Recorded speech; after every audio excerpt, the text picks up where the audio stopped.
Okay sir, इसमें पहले anaesthesia concern आपने पूछा था,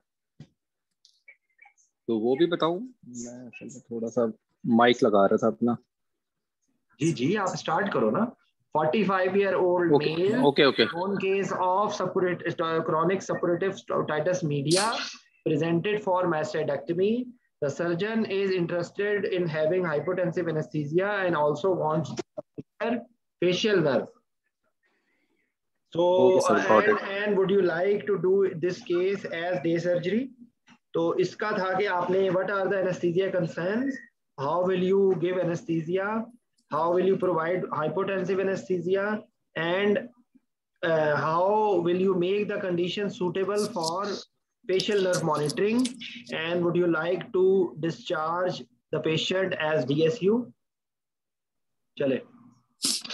Okay, sir. We will evaluate this patient on the basis of history, examination, and investigations. Our history will focus on the drugs that is the patient is on is a depression patient. हाँ sir, and sorry, taking इसमें depression antidepressant. था।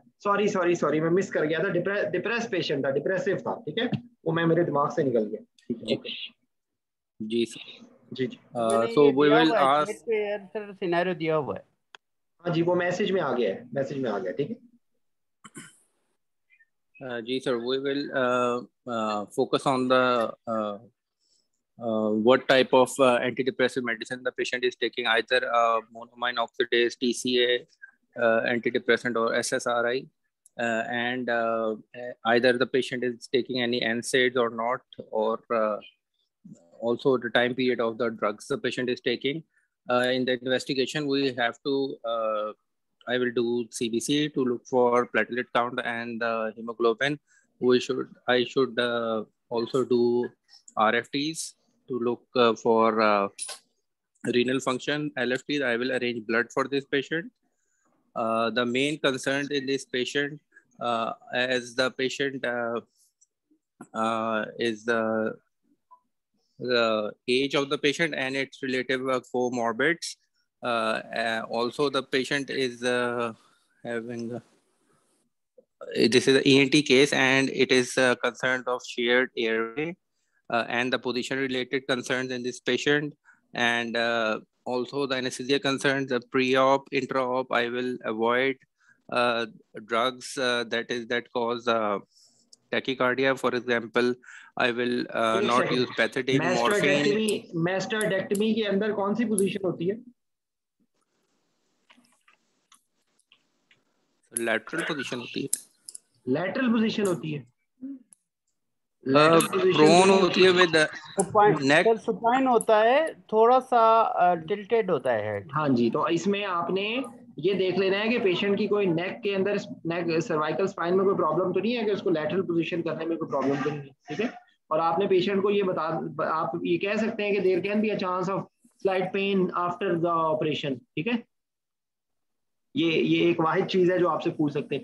दूसरे, आपने देखो, अभी मैं इसलिए आपको टोक रहा हूँ क्योंकि यहाँ पर आपने बहुत सारी चीजें मिस की है। क्या आपने उसकी हिस्ट्री ली है कि उसको कोई कोमॉर्बिडिटीज और तो नहीं है? दूसरी बात ये कि आपको क्यों कि आपसे इन्वेस्टिगेशंस किसी ने इतनी डिटेल पूछी है, ठीक है। इन्वेस्टिगेशन की इतनी ज्यादा डिटेल आप सिर्फ on the basis of history, examination and required investigations according to history and examination, ठीक है। इसके अंदर जो एप्रोप्रिएट इन्वेस्टिगेशन होगी वो ड्रग लेवल्स हो सकते हैं, specially if the patient is taking lithium, ठीक है। जो मैनिक डिप्रेसिव इलनेस होती है ना, जब भी डिप्रेशन के अंदर दो तरह के डिप्रेशन होते हैं। एक उसकी क्या उसको कहते हैं, हाइपर एक्टिव फेज होती है। हाइपर एक्टिव फेज के अंदर वो दिया जाता है लिथियम, ठीक है। तो लिथियम रिलेटेड भी है और बाकी जो एंटी डिप्रेसेंट्स है, ठीक है, उसको क्या कहते हैं, जो दिया जाता है उसको बाइपोलर डिजीज कहते हैं, ठीक है। तो आपने ये सिर्फ बोलना है कि we have to discuss with the psychiatrist और discuss with the patient about his history and what medication patient is taking and anything related to that, क्योंकि यहाँ पर उन्होंने ड्रग्स का नाम नहीं लिया ना, तो आपको सिर्फ यहाँ पर जितनी बात उन्होंने की है आपको उतने पे रहना चाहिए। उनसे पूछे कि we will evaluate on the basis of history which drugs patient is taking, and accordingly we can do some investigations according to the like जो है वो, ठीक है। तो ये बात हो गई। उसके बाद आपने दूसरी के कोमॉर्बिड्स की बात की, कोई और उसको कोमॉर्बिडिटी होगी तो एनी इन्वेस्टिगेशन और decompensation related to that comorbidity, दो बातें हो गई, ठीक है। उसके बाद आपने जो तीसरी बात है वो आपने सर्जरी मुताबिक आपने बतानी। तो उसके अंदर आप ये बता सकते हैं, प्री ऑपरेटिवली ही बता सकते हैं कि ये पेशेंट जो है, क्योंकि एंटी डिप्रेसेंट्स पे अगर होगा तो accordingly it is better to stop antidepressants according to the advice of psychiatrist before surgery, because there is interaction between anesthesia drugs and antipsychotic medicines, मतलब sorry antidepressants, ठीक है। आगे वो आपसे पूछ सकता है, तो आप पूछे तो आप बता दें, या आप वैसे इसमें जुमले को ऐड कर लें in the form of because they increase catecholamine, so you have to avoid all the drugs which release catecholamines like ketamine, ephedrine, or which can cause tachycardia like tramadol and panchronium and pethidine, ठीक है भाई। ये इतना answer होगा जी। Tayyab sir मैंने तो पढ़ा है कि एंटी डिप्रेसेंट्स जो है ना वो कंटिन्यू रखनी है। ये कहाँ पे पढ़ा है तुमने? सर अजय यादव। यार अब सर मैंने भी कहीं पढ़ा हुआ है। अब आजकल रिसेंटली यही है कि usually they don't stop medication. Simple as that. मैंने जो जुमला बोला है ना, मैंने अपने आप को दोनों तरह से कवर कर लिया। We have to get opinion from the psychiatrist regarding continuation, और if the patient is continuing we will anticipate this problem, that's it, खत्म बात। आपने कोई वहां पर लड़की को रिश्ते पे राजी करके थोड़ी आना है। आपने तो जितनी बात आपसे बोलनी है जिसपे आप पास हो जाए, बस। इससे ज्यादा की जरूरत क्या है इस बात पे? क्या परेशानी, क्या लाहक है, ये बता दे। ये सुबह से यही परेशानी लाहक हुई हुई है कि एंटी डिप्रेसेंट रोकने हैं या नहीं रोकने। मेरी बात समझ रहे हैं? Right sir. ठीक है। अच्छा, हाइपोटेंसिव एनेस्थीसिया को कैसे करेंगे? Sir, after attaching standard 1, standard 2 monitoring and intra-arterial line plus Foley's catheter, we will intubate the patient. तुम्हें Foley's catheter सोए बहुत पसंद है, हर पेशेंट में तुम्हें Foley's डाल देना। सर वो हाइपोटेंसिव एनेस्थीसिया तो फिर मॉनिटरिंग तो यूरिन आउटपुट बनती है। जो देखो ज्यादा इंपॉर्टेंट बात तुमने बोली नहीं है कि we have to rule out any contraindication to hypotensive anesthesia. NSAID use, वो मैंने हिस्ट्री में कहा था कि I will look for any drug NSAIDs, इस वजह से। नहीं, आपने ये नहीं बोला। आप जब आप खुद से हाइपोटेंसिव एनेस्थीसिया की बात कर रहे हैं ना, तो जब आप हाइपोटेंसिव एनेस्थीसिया की बात करनी शुरू करें तो पहला दो ही बातें हैं, दो ही प्रीरेक्विजिट्स हैं। एक ये है कि आपने कोई रूल आउट करना है कि कोई उसको ऐसी प्रॉब्लम ना हो कि जिसमें उसको हाइपोटेंशन से उसको इस्कीमिया हो जाए, ठीक है।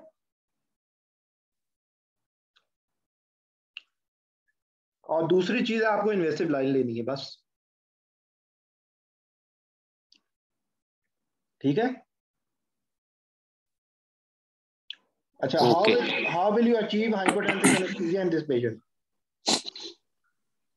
I can achieve it by a high MAC of inhalational drugs. I can also use Tiva, for example, propofol infusion or dexmedetomidine infusion. इन्हीं तरीके से कर सकते हैं। बस खत्म। ये दोनों चीजों से नहीं हुआ तो कह देंगे बस सर्जन को थैंक यू वेरी मच, मैं कुछ नहीं कर सकता। Titratable antihypertensive drugs. Oh, that's right. ठीक है, आप ये कहेंगे we will try to have a balanced anesthesia and increase the depth of anesthesia with inhalational agents or IV infusion of propofol or dexmedetomidine. And if still we are not achieving the goal, then we can go for any antihypertensive according to the patient. ठीक है, like beta blocker, like labetalol और nitroprusside infusion और even आप nitroglycerine भी बोल सकते हैं according to the patient. आप इतना इससे ज्यादा, क्योंकि इसमें इतनी सारी चीजें हैं कि इससे ज्यादा बोलने की आपको जरूरत ही नहीं है। ठीक है, बिल्कुल ठीक। आर्टीरियल लाइन मैंडेटरी होगी। ठीक है, और आपने उसका पेशेंट का चार्ट देख लेना कि उसकी कितनी नॉर्मल ब्लड प्रेशर रहता है। आपने उससे बहुत ज्यादा नीचे नहीं लेके जाना। ठीक है, ठीक। और हाइपोटेंसिव एनेस्थीसिया में हम कितना जो है ना हाइपोटेंशन कर सकते हैं? यूजुअली तो हम 20 बेस लाइन का 20 प्लस माइनस लेते हैं। मेन आर्टेरियल प्रेशर हमें 60 मेंटेन करना होगा। इसमें ज्यादा से ज्यादा आपको ये बात पता होनी चाहिए कि renal threshold is 80 to 180 and जो सेरेब्रल जो है थ्रेशोल्ड वो है बिटवीन 60 to 160। तो you should not go beyond that, that's it, which will be shifted towards right in hypertensive patients। ठीक है,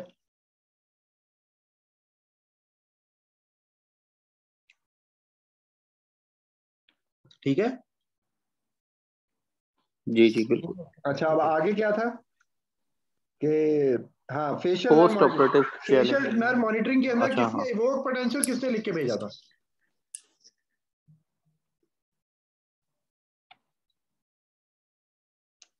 किसी ने ग्रुप में इवोक पोटेंशियल लिख के भेजा था।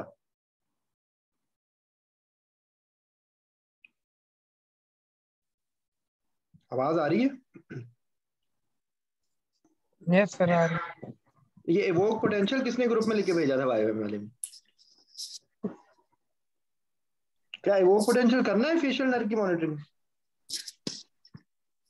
नहीं सर, उसमें तो मसल जो रिलैक्सेंट है उसके इफेक्ट को वेयर ऑफ करेंगे ना, उस पे जो है तो मसल फेशियल नर्व को होएगा।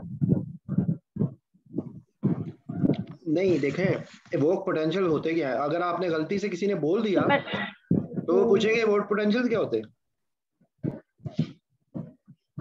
सोमैटोसेंसरी इवोक पोटेंशियल, वो इवोक पोटेंशियल क्या होते हैं?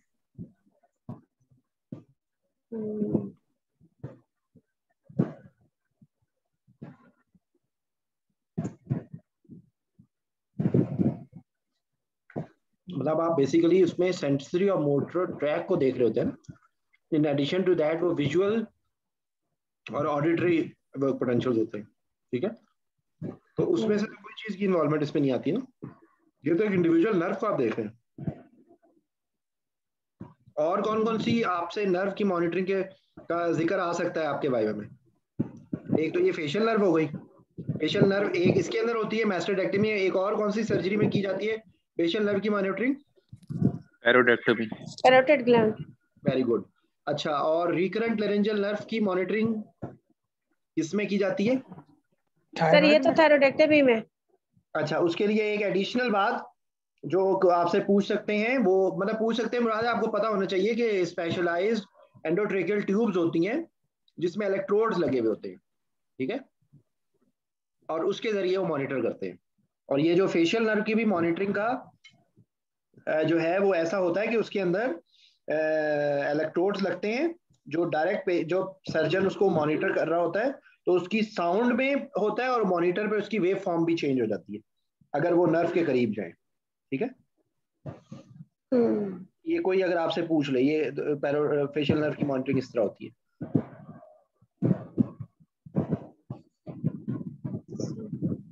और आपने क्या एहतियात करनी है इस सर्जरी में मैस्टेक्टमी के रेफरेंस से?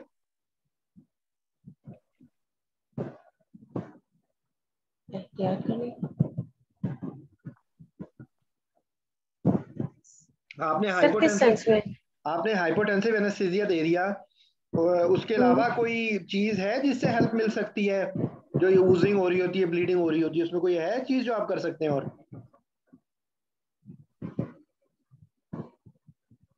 सर डायथर्मी हो जी है। नसरत तुम सर्जन बन जाओ, ठीक है ना?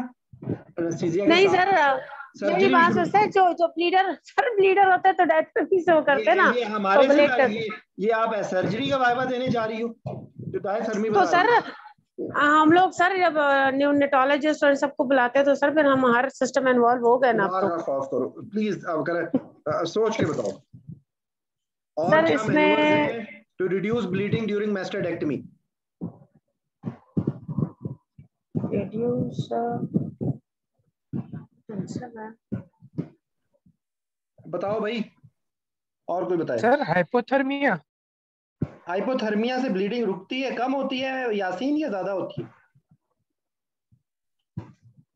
वेसोडाइलेशन हो गया सर। बोन वैक्स वगैरह की बात कर रहे हैं यार मेरी बात सुनो, आपने अपनी बातें सारी भूल गए।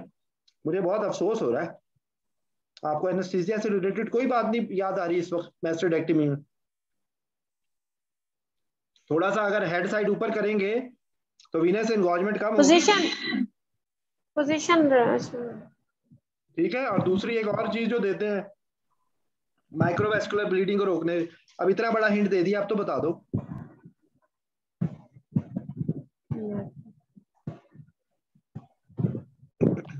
ट्रांसएमिक acid. Thank you very much. ठीक है, बड़ी देर कर दी तूने मेहरबान आते आते। सर मैं तो मैनूवर की तरफ सोच रही थी कि क्या मैनूवर्स करेंगे सर, ड्रग की तरफ तो दिमाग ही नहीं गया। नहीं तो दवाई तो देना तो मैन्योवर नहीं होता ना। हाँ ये तो मैं कह रहा हूँ ना सर, दिमाग दवाई की तरफ। किताबों से बाहर निकलोगी, जब भी सवाल पूछते हैं तो मेजॉरिटी लोग किताब का सफा नंबर याद कर रहे होते हैं कि कौन से सफे नंबर पे इसका आंसर लिखा हुआ है, जरा प्लीज। ठीक है, ट्रांसएमिक एसिड एंटीफिब्रिनोलिटिक। फिर आपसे काउंटर क्वेश्चन, ट्रांसएमिक एसिड का मैकेनिज्म ऑफ एक्शन क्या होता है?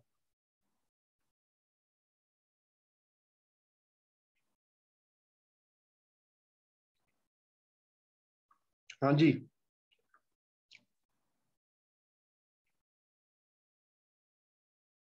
ट्रांसएमिक एसिड का मैकेनिज्म ऑफ एक्शन क्या होता है?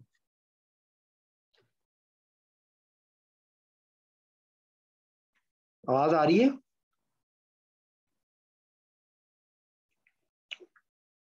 बेटा आपने आधा आधा जवाब बता दिया है। ये फिब्रिनोलिटिक नहीं है, ये एंटी फिब्रिनोलिटिक है। फिब्रिनोलिटिक तो जो है वो मजीद फिब्रिन तोड़ना शुरू कर देगा ना, ये एंटी फिब्रिनोलिटिक होता है।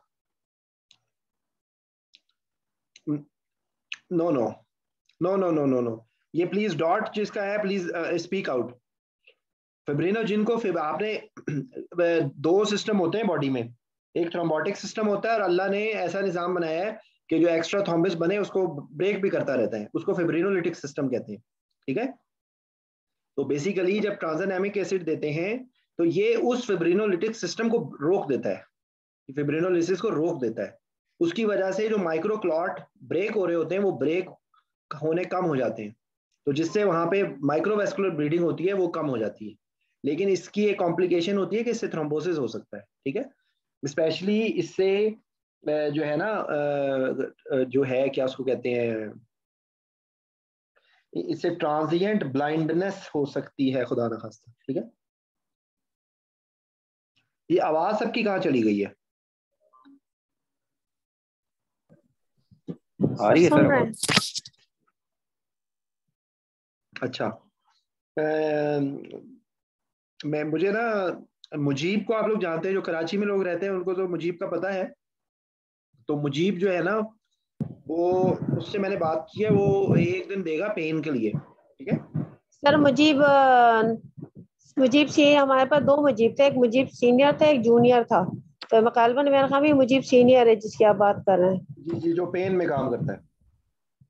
हाँ सर, वो भी मेरा ख्याल है शायद यही सऊदी आया हुआ है ना? नहीं नहीं नहीं नहीं, वो पाकिस्तान में। हाँ ठीक है, पाकिस्तान में। अच्छा एक और सिनेरियो ये है कि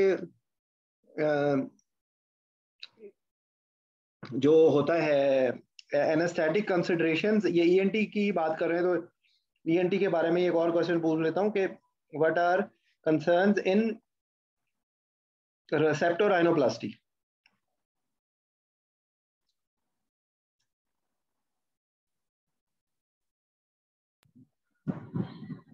सर राइनोप्लास्टी, इससे पहले क्या कहा आपने? सेप्टोराइनोप्लास्टी। सेप्टोराइनोप्लास्टी।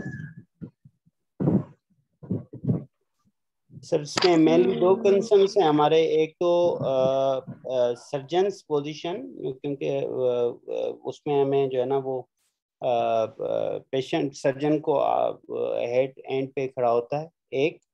दूसरा ये कि पोस्ट नेजल ड्रिबलिंग और डिस्चार्ज होता है, उसमें एक हमें मिनट जो है ना अजहर, जो इसके लिए लफ्ज है ना, लफ्ज ज्यादा बेहतर लफ्ज है लिमिटेड एक्सेस। ठीक है sir, limited access, limited access because of shared airway. Sir जी सर एयरवे सच शेयर्ड तो नहीं होता, क्योंकि वो हम ओरल ट्यूब डालते हैं और वो नेजल सेप्टम पे ही काम कर रहा होता है। क्या लेकिन ये कि नेजल पैसेज एयरवे का हिस्सा नहीं है? अच्छा सर, हमने तो ओरल ट्यूब डाली हुई है। एनीवे सही कह रहे हैं आप सर। और दूसरा बात ये कि पोस्ट नेजल डिस्चार्ज होता है ब्लड का और सिक्रीशंस का ना, वो have to very carefully place the throat pack. हाँ, थ्रोट पैकिंग करेंगे। What are the important thing about throat pack? सर उसमें एक तो हम पेशेंट को भी लेबल कर देते हैं और उसका थ्रोट पैक का जो ना एक सिरा बाहर निकाल देते हैं सेट, सो दैट एक्सट्यूबेशन के वक्त जो है ना हमें पता हो कि इसमें थ्रोट पैक रखा हुआ है। और यूजुअली एनेस्थेटिक लारिंजोस्कोपी करते हुए जो है ना वो थ्रोट पैक करता है और इंश्योर करता है कि ब्लड जो है ना वो ना जाए, अगर जाए भी तो बहुत कम ही। जी और इसमें ये होता है बेसिकली कि आपने इन्फॉर्म करना था नर्सिंग स्टाफ को, उसको प्रॉपरली उसको लेबल करना चाहिए, बोर्ड पे कहीं लिखना चाहिए कि भाई थ्रोट पैक चला गया अंदर, और बेहतर है कि उसका एक एज बाहर रखे ताकि मिस होने के चांसेस कम हो। और कोई थ्रोट पैक से रिलेटेड प्रॉब्लम होती है जो हो सकती है, जो होगी जब भी आप थ्रोट पैक सर डैमेज हो सकता है फेरेंजियल स्ट्रक्चर्स का। इससे थोड़ा आगे, इससे थोड़ा और आसान, डैमेज से पहले। डैमेज से भी पहले सोर थ्रोट, ठीक है, सोर थ्रोट, सही कह रहे हैं, सोर थ्रोट के चांसेस होते हैं, सही कह, ठीक है। तो बाकी तकरीबन सारी चीजें वही कॉमन होती हैं। और एक बहुत इंपॉर्टेंट चीज, पोस्ट ऑपरेटिवली इंपॉर्टेंट चीज क्या होती है सेप्टोराइनोप्लास्टी में, जब पेशेंट को एक्सट्यूबेट कर देते हैं, लेटरल पोजीशन में नर्स करना होता है पोस्ट ऑप में, सो दैट एस्पिरेट ना करे। ये एक बात है। इसके अलावा सर पेशेंट जो है अक्सर ये अराउजेबल स्टेट में होते हैं ना, तो इनको थोड़ा सा ना बार बार जो है तो जगा के उनको कहा जाता है कि मुंह से सांस लो, क्योंकि इनकी नोज नेजल पैकिंग हुई। ये अराउजेबल फेज क्या होती है और जगह जगह सर मैं बता रही हूँ सर, ये थोड़ा देखो मेरी बात सुनो, तुम ना ऐसा करो, अभी मैं उमैरा अहमद का नॉवेल सुनता रहता हूँ, मैं बहुत सारे काम करता रहता हूँ, तो वो उमैरा अहमद के बाद ना नुसरत जो है ना एनेस्थीसिया की उमैरा अहमद है, इमेजिनेशंस, ठीक है ना? नहीं सर, ये मैं सर फिर आप कहते हैं प्रैक्टिकल शेयर ना करें तो फिर मैं क्या बोलूं। ये मतलब देखो, वो ये बताओ कि पेशेंट का एयरवे ब्लॉक हो सकता है क्योंकि नेजल कैविटी को बंद किया हुआ है, और अगर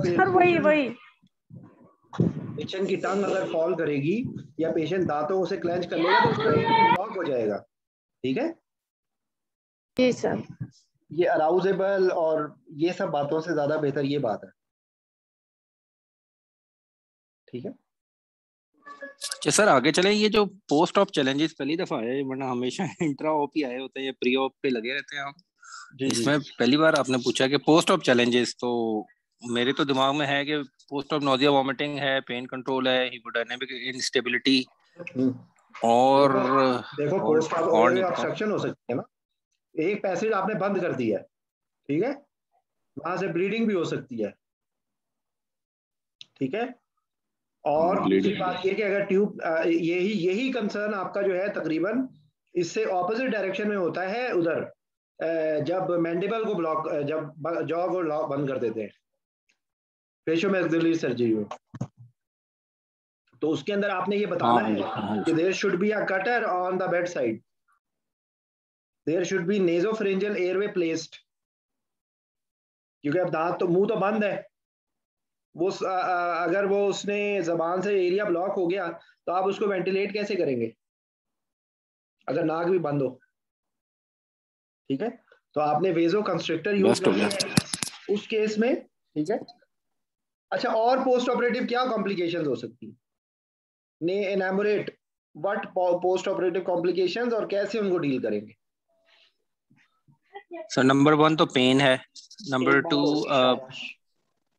पोस्ट ऑफ नोजिया वॉमिटिंग है, क्योंकि इस केस में आपने स्पेशल कहा है कि डे केयर में है। नहीं चलो एक तो वो लम्हे के सब लिए इससे बाहर आ जाओ, ये तो हम डिस्कस कर चुके हैं।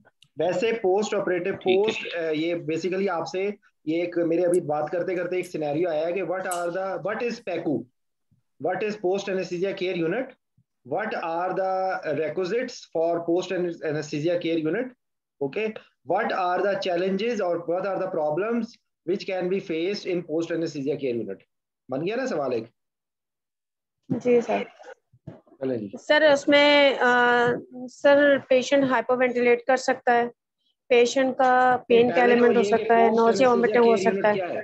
Post anaesthesia care sir unit post anaesthesia care unit में जब पेशेंट ऑपरेट होके आता है ना, जो थोड़ी देर के लिए हम स्टे करते हैं उसको, उस एरिया को कहते हैं। अब सर उसमें पेशेंट को ये सारे मसले होते हैं कि सर अगर ड्रग्स का जो है रेजिडुअल इफेक्ट हो तो उसमें पेशेंट हाइपोवेंटिलेट कर सकता है। सर मैं एक जनरल बता रही हूँ, इस पेशेंट से रिलेटेड नहीं। ठीक है, आप जनरल ठीक है, बताओगी पेन तो हो सकता है, आप ज्यादा अच्छा बताओगी। ठीक है, शाबाश, पेन हो गया। हाँ तो सर वो पेन हो सकता है, हाइपोवेंटिलेट कर सकता है, नोजिया वोमिटिंग हो सकती है, ब्लीड कर सकता है। ठीक है, और अगर पेशेंट जैसे इस पेशेंट में तो टंग फॉल हो सकती है, एयरवे ऑब्स्ट्रक्ट हो सकता है, और सर यही है। और हीमोडायनामिक इंस्टेबिलिटी नहीं हो सकती? हाँ, हीमोडायनामिक इंस्टेबिलिटी हो सकती है, हाइपोक्सिक हो सकता है पेशेंट, वही जो सारे ऑब्स्ट्रक्शन के बाद हीमोडायनामिक प्रॉब्लम होती है, हाइपोक्सिया। जी सर, हाइपो या हाइपरटेंशन हो सकता है पेशेंट को, टैकीकार्डिया, अक्सर ब्रेडिकार्डिया। ठीक है, जी। उसके बाद डिलीरियम हो सकता है। सर होता है, डिलीरियम होता है, तो वो इतने बिल्कुल आखिर होता में क्यों बता रही हो? सबसे ज्यादा है सर, कॉमनली इसलिए कि पेशेंट एग्रेसिव पेशेंट होते हैं, सबसे ज्यादा तो डिलीरियम प्रॉब्लम होती है। ठीक है ना? जी जी। और इसके अलावा ड्यूरिंग ट्रांसफर जो है वो आईवी एक्सेस जो है वो निकल। हाँ ठीक है, एग्जैक्टली, डिसलॉज हो सकती है। और उसके बाद जो है पैकू के अंदर भी असूलन डेडिकेटेड डॉक्टर होना चाहिए वहां पे। ठीक है, जो इमीडिएट पेशेंट्स को मॉनिटर कर रहा हो, तो स्टैंडिंग वो क्या उसको कहते हैं, मॉनिटरिंग स्टैंडर्ड्स वो आपसे पूछ सकते हैं। ठीक है, फिर उसके बाद वो आपसे ये पूछ सकते हैं कि डिस्चार्ज क्राइटेरिया क्या होगा। सर डिस्चार्ज क्राइटेरिया तो इसके दो हैं, एक एल्ड्रेट है, एक है पैड्स, ये दो हैं सर, इनमें अलग अलग क्राइटेरियाज हैं। क्या है? सर जो एल्ड्रेट है तो उसमें तो वो है, एक्टिविटी है, कलर है, रेस्पिरेशन है, पेन है, नोजिया वॉमिटिंग है, और इसके अलावा ब्लीडिंग है। ठीक है, और सर जो पैच है उसमें भी सर एक्टिविटी है, सर्कुलेशन है, कलर है, कॉन्शियसनेस है, और इसके अलावा सर मेरा ख्याल उसमें सर पेन, और सर इसमें भी रेस्पिरेशन है। अच्छा, इसके अंदर ये ना सर देखिए पांच। एक थोड़ा सा डिफरेंस हाँ, है कि एक है वाइटल सर, वाइटल्स हैं ये उसमें सर, वाइटल है एल्ड्रेट में। ये मुझे भूल जाते हैं इसके पैरामीटर्स, लेकिन एक ध्यान में रखेंगे, एक तो ये आपको एल्ड्रेट स्कोर टिप्स पे होना चाहिए। ठीक है, जी और सर। उसके बाद आपको एक ये क्राइटेरिया होता है और एक होता है डीएसयू से डिस्चार्ज क्राइटेरिया, कि आप घर भेजना है। उसमें कौन कौन सी चीजों को आपने रूल आउट करना होता है? सर कौन सा डिस्चार्ज क्राइटेरिया आपने कहा अभी? डे सर्जरी यूनिट से पेशेंट को आप घर भेजना है। सर डे सर्जरी से उसमें सर पेशेंट जो है तो सर पेन फ्री होना चाहिए, नोजिया वोमिटिंग नहीं होना चाहिए, पेशेंट को जो है तो मोबाइल होते हुए सर असिस्टेंस की जरूरत ना हो। पेन फ्री होना चाहिए या पेन फ्री जी, कंट्रोल्ड और on non controlled sir, controlled है, सही, सॉरी, कंट्रोल्ड हो, या ओरल मेडिकेशन पे, मतलब ओरल मेडिकेशन पे कंट्रोल्ड हो या मिनिमल हो। आप उसको और मेडिकेशन इसी पे तरह डिस्चार्ज सर कर सकें। और जी, और वॉमिटिंग जो है तो वो जो है वो भी ना हो या मेडिकेशन पे कंट्रोल हो। इसके अलावा असिस्टेंस की पेशेंट जो है तो स्लो गेट हो और कॉन्शियस ओरिएंटेड हो और जो है तो जैसे असिस्टेंस की जरूरत ना हो। आपने स्पाइनल लगाया था तो आप यूरिन पास कर दिया हो। करेंगे। अगर पेशेंट ने यूरिन पास नहीं किया तो आप उसको डिस्चार्ज करेंगे? सर यूरिन पास ना हो उसको नहीं करेंगे। ठीक है। अच्छा, उसके बाद अपर लिम्ब में है, उसका लिम्ब मूव नहीं कर रहा, उसको डिस्चार्ज कर सकते हैं? तब भी नहीं करेंगे सर। नहीं सर।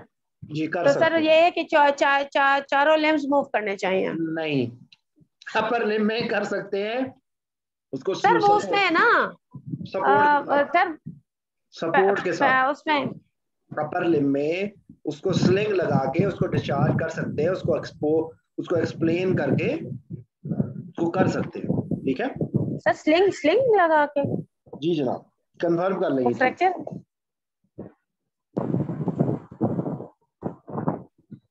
आपने कोई सर्जरी कराई है, जैसे एक पेशेंट था उसका इस फिस्चुला बना है, उसको आपने ब्लॉक लगाया था, ठीक है, अब उसका फिस्चुला बन गया है, अब आप उसको पेशेंट को एडमिट कर लेंगे?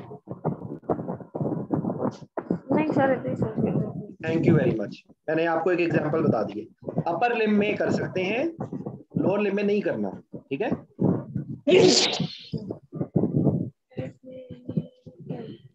ठीक है। और इसके अलावा एक दो बातें अभी आप लोगों ने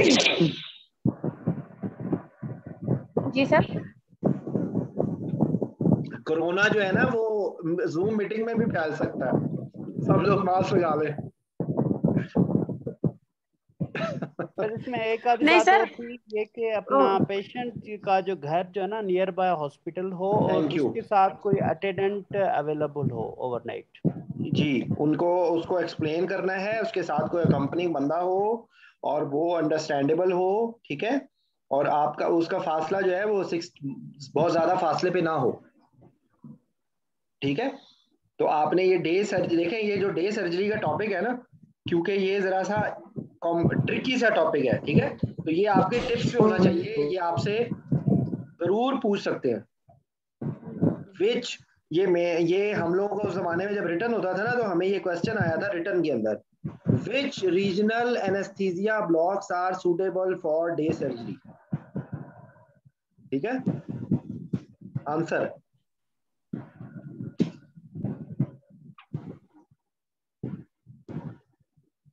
सर शॉर्ट एक्टिंग स्पाइनल के अंदर, ये बात थ्योरेटिकल है क्योंकि प्रैक्टिकली प्रेजेंट नहीं है, लेकिन स्पाइनल के अंदर कौन सी दवाई रिकमेंडेड है फॉर डे सर्जरी? ये एमसीक्यू का क्वेश्चन है, अगर आप बताओ। नहीं सर, शॉर्ट एक्टिंग कौन सी है सबसे शाबाश? सर प्रेलोकेन तो उसमें देते हैं ना, ट्राइलोकेन सर, ट्राइलोकेन नहीं, प्रेलोकेन तो अब उसमें नहीं देते सर, वो तो आईवी है उसमें देते हैं ना। देखो मेरी एक बात सुनो, एक सेकंड, सवाल वहां पर वाइवे में इस तरह नहीं बोलना है। आपसे सवाल पूछा है तो आप जिस सवाल का अगर आपको जवाब नहीं आता तो आप वहां पर ये ना बोलेंगे अच्छा प्राइलोकेन तो नहीं देते यहाँ पे, ये क्या जवाब हुआ? सर हमने तो प्राइलोकेन बोला ही नहीं कि यहाँ नहीं देते, मैं तो ये कह रही हूँ प्राइलोकेन तो सर उसमें बायर्स ब्लॉक में नहीं देते, वो तो उसमें देते हैं। ये इसके लिए आंसर है क्लोरप्रोकेन, 2,3 क्लोरप्रोकेन। आ गया याद?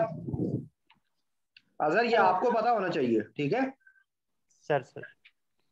अच्छा, और उसके बाद जो है आप ऐसे ओपियाइड यूज करें जो शॉर्ट एक्टिंग हो, जैसे remifentanil if available, fentanyl, it is not good choice to give morphine. ठीक है, और क्या आप उसको ओरल ओपियाइड्स पे कर सकते हैं डिस्चार्ज?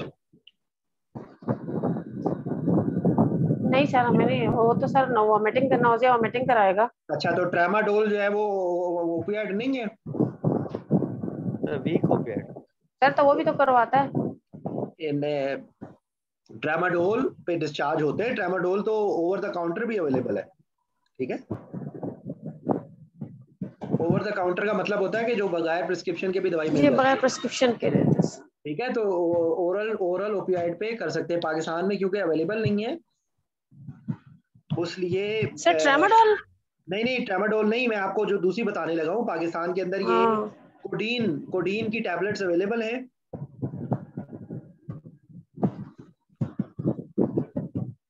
नहीं कोडीन की नहीं सर, नहीं है। हाइड्रोकोडोन और उसके साथ परकुसेट के नाम से आती है, और एक टाइलिनॉल 3 होती है। ठीक है, टाइलिनॉल 3 होती है अरसलान, टाइलिनॉल 3 और परकुसेट। सर टाइलेनॉल ये तो सर ट्रेड नेम नहीं है Tylenol? टाइलिनॉल is trade name, paracetamol plus हाँ, कोडीन। क्योंकि सर ये वहाँ पे ये अमेरिका में ये चीज यूज होती है टाइलेनॉल जी, तो ये इसलिए वहाँ पे ट्रेड नेम है। हाँ ठीक है। सर ब्रूफिन टाइलेनॉल प्लस 3 में कोडीन होती है। किसमें? सॉरी, ब्रूफिन प्लस में। नहीं ब्रोफिन प्लस के अंदर कोडीन नहीं होती होगी। सर मैंने कोडीन प्लस कोसर पे पूछा था तो आइबुप्रोफेन है सर। कोसर वालों ने कहा कि ये किसी उसमें नहीं आ रही है अच्छा, हमारे पास कोडीन। मैं आपको लिंक भेज, दोबारा से लिंक भेज दो, वेट करें। अच्छा